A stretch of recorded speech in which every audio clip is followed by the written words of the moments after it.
Hello বন্ধুরা, আমি ইনায়াস ফেরি টেল থেকে ইনায়া বলছিলাম। তো ঈদের একটি নতুন ব্লগ নিয়ে এসে পড়েছি। তো এটা হলো আমার নানু বাসার ঈদে যাবার ব্লগ। সেদিন গরম পড়লো, দেখেন আমার অবস্থা। কুমিল্লা ব্রেকে থামলাম, দেখো কি গরম। আমার বন্ধু পুরো কঙ্কাল হয়ে গেছে, আর আমি তো আরেকটা বাজে কঙ্কাল। বাসে হাওয়া খেতে খেতে চলে যাচ্ছে প্রিয় ফেনী শহরে। ফেনীতে ঢোকার সময় আমার খুব ভালো লাগে। দেখো না, আমার আপু কত মজা করতেছিল। আচ্ছা, ঈদে বাড়ি ফিরতে তোমাদের কেমন লাগে? আমার তো একদমই ভালো লাগে না।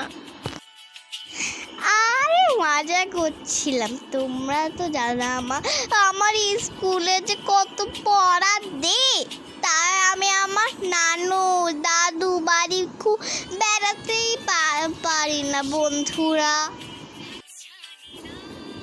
দেখো, এই রাস্তার গাছ কাটলো বলে গরম তো হবেই।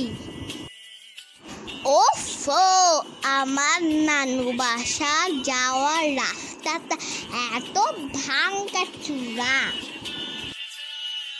বুঝি না, এই রাস্তাটা কেউ চোখে দেখে না, একটু ঠিক করলে কি হয়।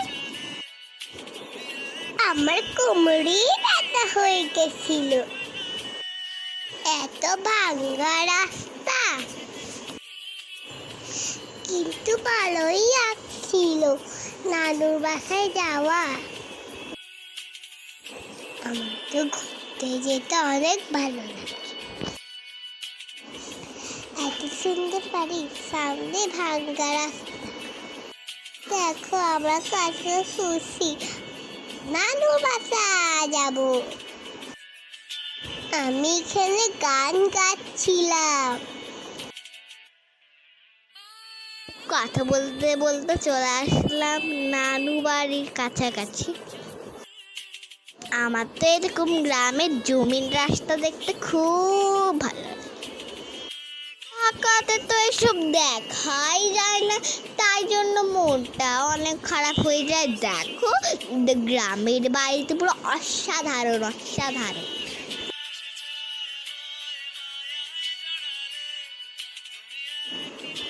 হুররে, এটা আমার নানু বাসার গেট। হুররে, আমার নানুর বাসার গেট। আমার নানু আমাদের জন্য অপেক্ষা করছিল বলে এটা আমার নানার গোডাউন। পরবর্তী ভিডিও দেখার জন্য লাইক, কমেন্ট, সাবস্ক্রাইব করো। বাই বাই বন্ধুরা।